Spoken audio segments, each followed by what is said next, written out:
سوچئے کیا ہوتا ہے جب کوئی انسان لامحدود علم اور طاقت کے لیے اپنی روح کا ہی سودا کر لے۔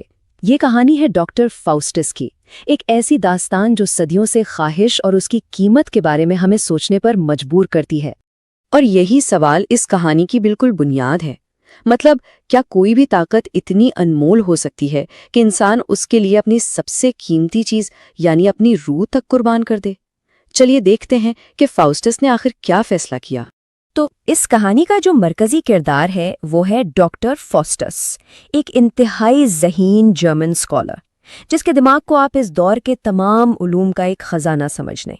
منطق ہو، میڈیسن ہو، قانون، یہاں تک کہ مذہب، فاؤسٹس نے ہر فیلڈ میں کمال حاصل کر لیا تھا۔ لیکن اس کے لیے یہ سب کافی نہیں تھا۔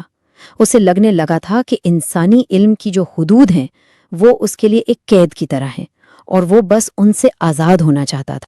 اور اسی قید سے نکلنے کی چاہ نے اسے ایک بہت ہی خطرناک راستے پر لا کھڑا کیا۔ اس نے رخ کیا کالے جادو کی طرف، ایک ایسی ممنوعہ آرٹ جہاں اسے لگا کہ اسے بے پناہ طاقت مل سکتی ہے۔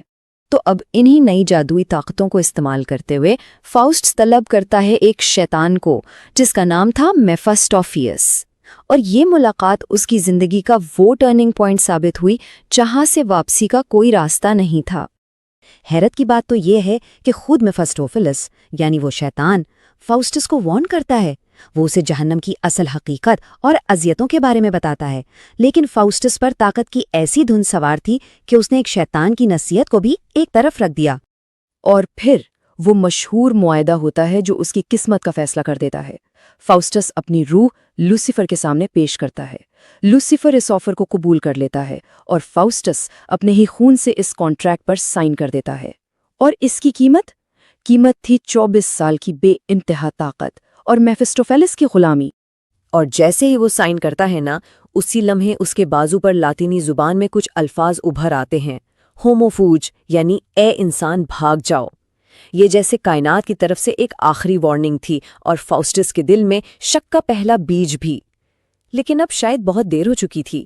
فاؤسٹس میفسٹوفیلس سے ایک سوال کرتا ہے، کائنات کس نے بنائی؟ لیکن میفسٹوفیلس جواب دینے سے انکار کر دیتا ہے۔ کیوں؟ کیونکہ وہ خدا کا نام نہیں لے سکتا تھا۔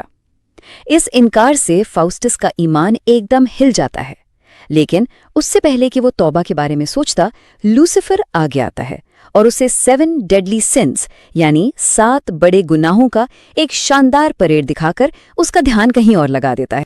تو اب دیکھیں، فاؤسٹس کے پاس 24 سال تھے اور ایسی طاقت جس کی کوئی حد نہیں تھی۔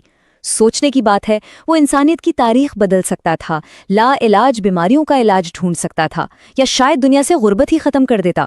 لیکن اس نے ان سب میں سے کیا چنا؟ اور بس یہ 24 سال گزرنا شروع ہو جاتے ہیں۔ وہ یورپ کے بادشاہوں اور شہنشاہوں کے درباروں میں گھومتا ہے، ایک بہت بڑے جادوگر کے طور پر مشہور ہو جاتا ہے۔ لیکن افسوس، اس کی یہ عظیم طاقت صرف چھوٹی موٹی ٹرکس اور مذاق تک ہی محدود رہ گئی۔ اس کی ایک مشہور شرارت روم میں ہوئی۔ وہاں وہ غائب ہو کر پوپ کی دعوت میں جا گھستا ہے، ان کا کھانا چراتا ہے اور ان کے کانوں پر تھپڑ بھی مارتا ہے۔ سوچئے، اتنی زبردست طاقت کا یہ استعمال تھا۔ ایک اور موقع پر جب ایک نائٹ نے اس کی طاقتوں پر شک کیا تو فاؤسٹس نے کیا کیا؟ اپنی انا کی تسکین کے لیے جادو سے اس کے سر پر سینگ اگا دیے اور اسے سب کے سامنے ذلیل کر دیا۔ یہاں تک کہ اس نے گھوڑے کے سوداگر کو ایک جادوئی گھوڑا بیچا جو پانی میں جاتے ہی بھوسے کا ڈھیر بن جاتا تھا۔ ساری کی ساری طاقت بس ایسی ہی چھوٹی موٹی شرارتوں میں ضائع ہو رہی تھی۔ اور پھر وقت ختم ہو جاتا ہے۔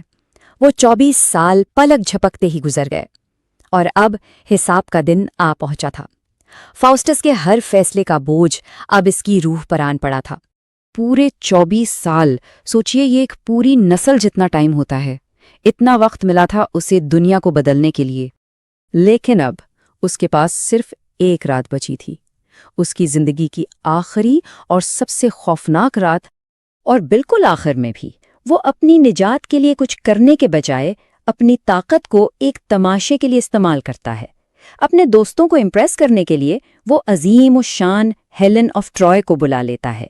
یہ اس کی ترجیحات کی ایک افسوسناک مثال ہے۔ آخری لمحے تک اس کے سامنے 2 راستے تھے، ایک راستہ توبہ اور نجات کی طرف جاتا تھا اور دوسرا خوف اور عذاب کی طرف، لیکن اس نے جانتے بوجھتے ہوئے عذاب کا راستہ ہی چنا۔ تو اب وہ لمحہ آ ہی گیا جس کا فاؤسٹس کو 24 سال سے انتظار تھا، یا شاید جس سے وہ 24 سال سے بھاگ رہا تھا۔ ہر سودے کی قیمت چکانے کا وقت آ گیا تھا۔ اس کے رحم کی ساری التجائیں بیکار جاتی ہیں۔ وقت ختم ہو چکا تھا۔ معاہدے کے مطابق شیطان اسے لینے آ گئے تھے۔ انجام بہت ہی خوفناک تھا۔ جس روح کا اس نے سودا کیا تھا اسے پوری قیمت کے ساتھ وصول کر لیا گیا۔ دنیا کا سب سے ذہین آدمی، اس کے دوستوں کو اس کے جسم کے ٹکڑے ملتے ہیں۔ اس ڈرامے کا ایک آخری جملہ ہے جو اس پورے المیے کو آسانی سے بیان کر دیتا ہے۔ وہ شاخ کاٹ دی گئی جو سیدھی بھر سکتی تھی۔ مطلب وہ ایک عظیم انسان بن سکتا تھا، لیکن اس نے اپنی روح کو معمولی چیزوں کے لیے بیچ دیا۔ 16ویں صدی کی یہ کہانی آج بھی اتنی ہی متعلقہ ہے۔ آج کے دور میں جب ہم آرٹیفیشل انٹیلیجنس اور جینیٹک انجینئرنگ جیسی نئی سرحدوں کو چھو رہے ہیں، تو یہ سوال پھر سے سامنے آ جاتا ہے، آخر کون سا علم ممنوع ہے اور اس کی قیمت کیا ہو سکتی؟